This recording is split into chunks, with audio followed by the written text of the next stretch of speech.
Hari ini saya ada tetamu istimewa yang diimport khas daripada Tioman dan kini dia ada di Kuala Lumpur, iaitu instruktor Faisal Mustafa. Alright, tekan like, komen sikit-sikit dekat bawah dan pastinya saya akan jawab semua komen anda di atas. Dan kalau nak lagi best, kalau boleh share video ni dan saksikan kami punya video sampai habis.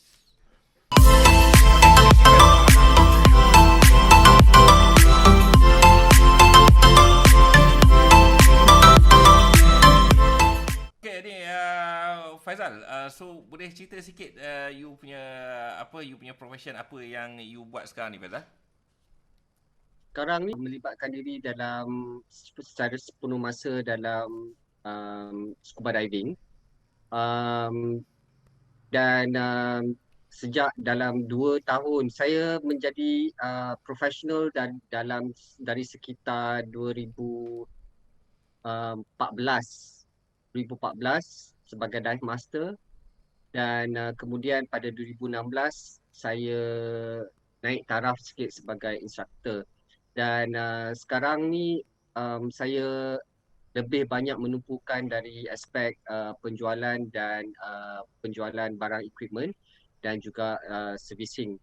So pelbagai bidang yang saya ceburi, terutama sekali dalam industri scuba diving. Saya lebih cenderung ataupun memfokuskan untuk mengajar di tahap profesional. Saya rasa saya lebih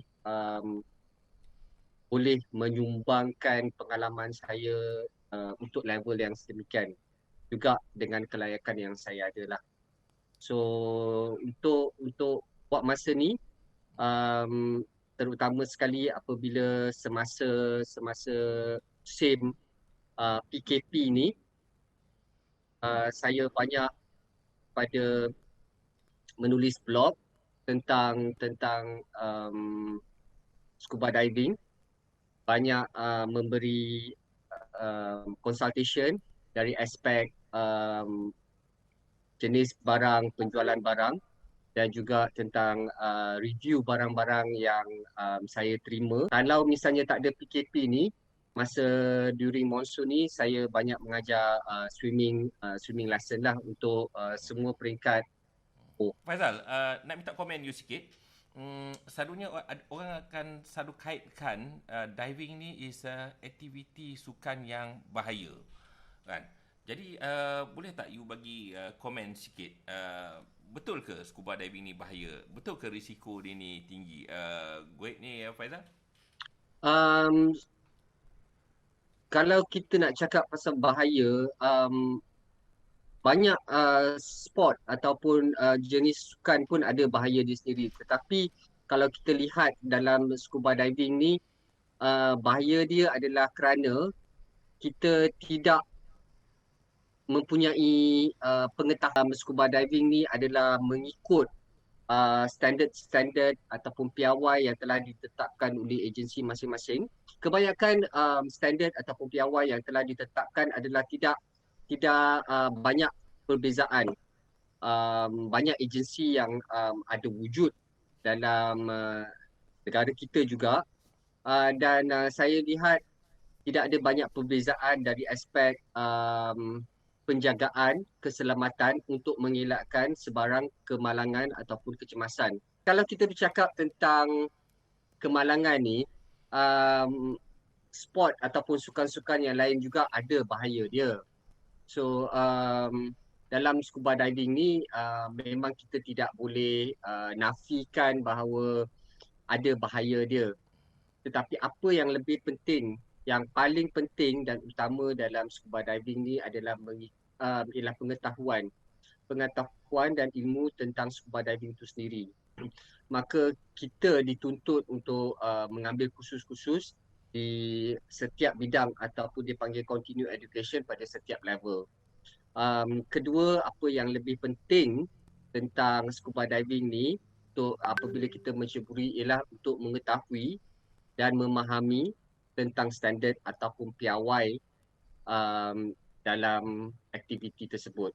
Dalam di Malaysia sendiri terdapat pelbagai jenis agensi yang bergiat ataupun bergerak aktif.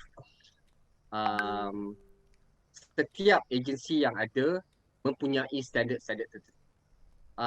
Tetapi perbezaan dari aspek menjalankan aktiviti scuba diving. Jadi apa yang lebih mustahak adalah untuk mengikut standard-standard yang telah diberikan dan mendapat pengetahuan ataupun ilmu yang memadai lah untuk menjalankan scuba diving ni.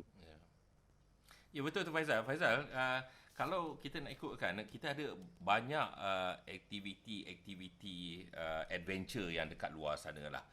Boleh dikatakan semua aktiviti adventure ni semua bahaya. Risiko dia semua mati.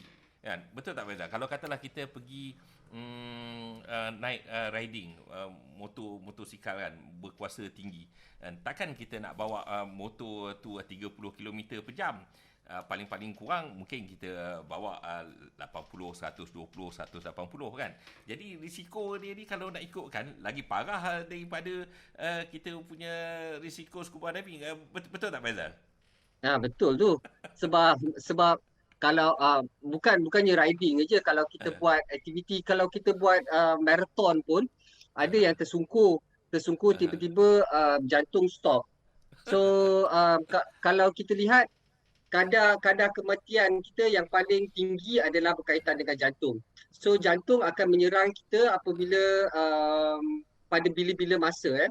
So kalau kita pun pernah dengar orang naik basikal, lepas tu dia kena serang jantung, jatuh dan terus meninggal dunia. Tak sempat diselamatkan. Ada juga dalam scuba diving pun ada juga orang yang tiba-tiba dia punya bubbles tu dah tak ada, dia punya jantung accidentally stop. So ini boleh berlaku pada bila-bila masa. So apa yang penting adalah kita harus untuk membuat scuba diving ni ataupun menjalani. So kalau kita sihat, bukan hanya tentang scuba diving aja. Kalau kita involve dalam apa-apa sport juga tuntutan yang sama, bahawa kita mestilah mempunyai kesihatan tubuh badan yang minimal, yang sihat lah. Yang uniknya pasal yang scuba diving ni, kita ada education, kita ada metodologi, kita ada latihan. Macam contohnya kalau kita kehabisan udara, kita ada cara yang selamat untuk kita naik ke atas. Kalau kaki kita cramp, kita ada latihan macam mana nak buat.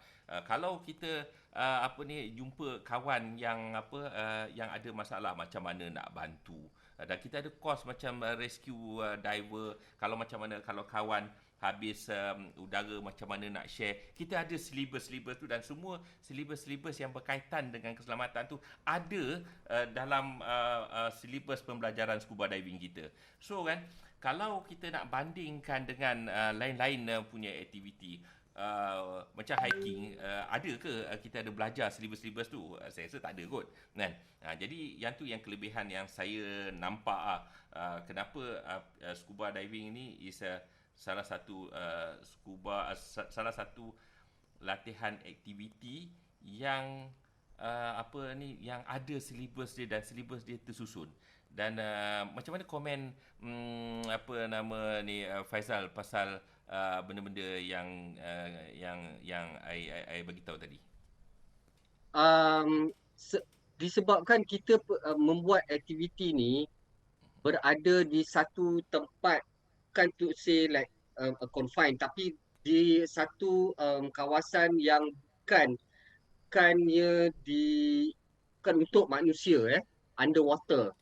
So kita perlu mempelajari bagaimana untuk kita handle keadaan ataupun environment yang begitu. Itu yang bukan itu aja. Apa yang penting dalam scuba diving ni adalah bagaimana untuk menggunakan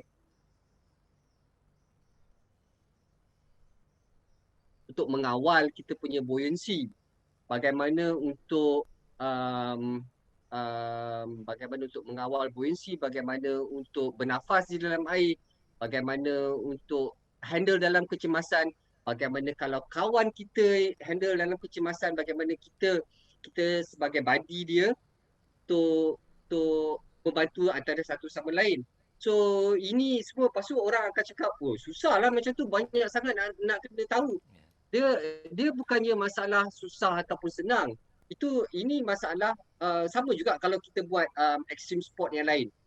Kita ada equipment tertentu, tetapi equipment dalam scuba diving ni perlu menghadiri khusus sebab dia perlukan perincian yang lebih dan pengetahuan yang betul-betul membolehkan dia untuk pergi scuba diving. Dan khusus yang dia buat tu is a lifetime.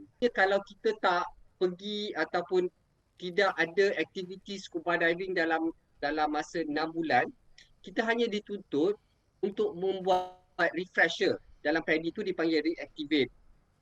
Dia memakan masa dalam 2 jam, 3 jam dalam air. Naik turun untuk kita refreshkan kembali. Kita tidak perlu membuat latihan ataupun peperiksaan ujian. Sebab sekarang ni suami dia takut sangat dengan periksa dia. Mental sekarang ni rakyat Malaysia, mula kita nak berpolitik sekarang ni kan. Mental rakyat Malaysia ni banyak, dia cakap pasal exam dia takut. Kita nak tahu apa, kalau kita dah bersedia, kita tahu tak ada apa-apa yang nak ditakutkan. So kita menjawab, kita semua menguji diri kita sendiri bahawa kita boleh ingatkan balik tak apa yang perlu kita, yang penting ketika scuba diving. Kalau kita nak buat refresher tu boleh aja dia buat dekat kolam sebelum kita pergi. Okay. Apa yang dituntut adalah setiap 6 bulan kalau kita tak buat, itu saja. Kita buat refresher course, kita engage ataupun kita buat appointment dengan mana-mana pun instructor, kita cakap kita nak buat refresher course sebab kita nak pergi ke open water untuk kita punya aktiviti. So ini tidak ada tidak ada masalah dari aspek, sebab benda ni semua anda semua dah belajar masa membuat kursus-kursus tertentu. So ia hanya menuntut untuk membuat refresher course. So dengan itu sebenarnya memberi persediaan kepada anda semua untuk mengelakkan dari sebarang kecelakaan lah. So kadang-kadang tu kalau kita pergi diving lah Suhaimi, kita rasa macam very excited dan kita tak fikir tentang keselamatan diri kita sendiri. Itu yang menjadi masalah. Atau ingat tentang apa aspek-aspek keselamatan yang kita perlu. Ada persediaan yang cukup dalam scuba diving tu. Ya. Okey, terima kasih Faizal. Terima kasih kerana masih bersama-sama saya dengan Cik Faizal. Jangan lupa untuk subscribe, like, komen dengan share kami punya YouTube channel.